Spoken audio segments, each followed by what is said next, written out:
Welcome to this video on checkboxes in Microsoft Excel. So I wanted to wait to record this video until it became available to most users and so that I could have a little play around with it and see if I could create some functions and some formatting from these checkboxes. So I'm going to show you how to create a checkbox and then a few little tricks from it so you can change your spreadsheet and do some calculations.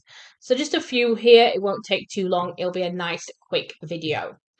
So to add in a checkbox, you need to click on the cell that you want it to appear in, go to your Insert tab and go to your checkbox. And you'll see that it populated it in. Now just have a look at that formula bar. It says false there. If I click on that box and put a tick in place, it says true. If I click off it again, it says false. Now that's going to help me with my function and my formatting in a few moments. Now obviously I can select multiple cells and insert checkboxes into them at the same time, or I can just click and drag and have a checkbox in all of those because I want to confirm when my order is completed. And what I can do then is just tick in any of these and say, hey, that's been completed. And if I want to change the colour, I'm just going to change the text colour and that will change the colour of my boxes and my ticks as well. So very easy to format those themselves. But I'm not going to do that because I'm actually going to do some conditional formatting, which will change them. But before I do that, I just want to add in a function because what I want to do is have a running total of how many orders have been completed.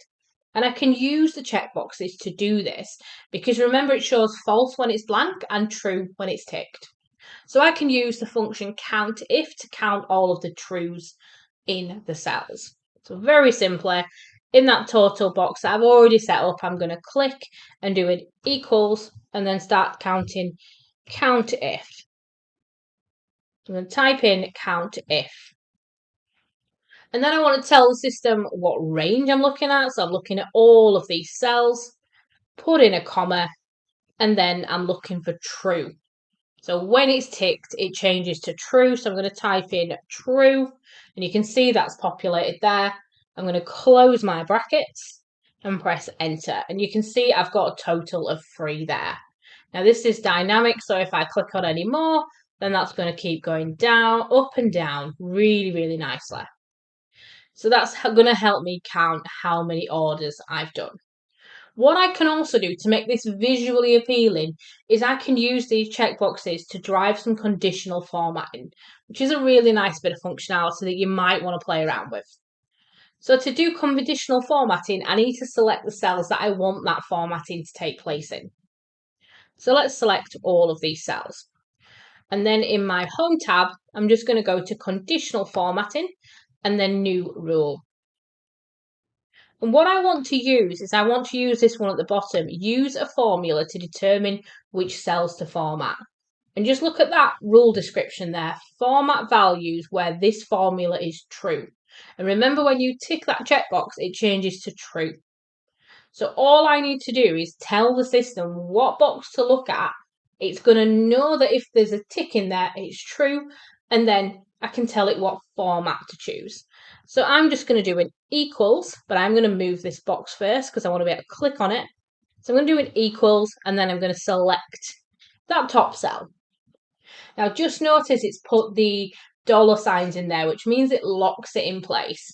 Now I want to lock the column in place because I want it to look at column H, but I don't want to lock the row in place. I want it to go down and keep looking. So I just need to take out the $sign in front of the 2, but I can leave the 1 in front of the H, so it's locked into the column, but it's not locked into the row. Really important piece there. So if it doesn't work properly for you, just have a look and see if there's some $signs messing up. That locks it in place. So it's locked with the column, but not with the row. And now I just need to set a format. So clicking on format, I have a number of different options to format the number, the font, the border, or the fill. And let's just fill with a nice green colour because it's done. It's complete. And click on OK. So what's going to happen is when that box is true, when in column H it says true, it's going to format that whole row to be green. Now if I click on OK, You'll see it's already done it for two of my cells because they're clicked. If I unclick one of them, then you can see there, I've got no tick in there anymore. It's false, so it's not doing the conditional formatting for me, and it's still counting at the bottom as well, but I can go in and select a load of different cells. So a couple of ways there of just using the true and false values with those quick, easy checkboxes that you've now seen how easy those are to add. Few useful ways that you can use different functions and conditional formatting to just work with your data and automatically update your spreadsheet. So something I'm definitely going to use a lot of. I think there's even more ways that you can play around with checkboxes and do more functions with them, do more different types of formatting, and all sorts of really exciting different things that you can do with those checkboxes. So have a play around with those. Don't forget to like and subscribe to the channel, and let me know what videos you'd like me to record next.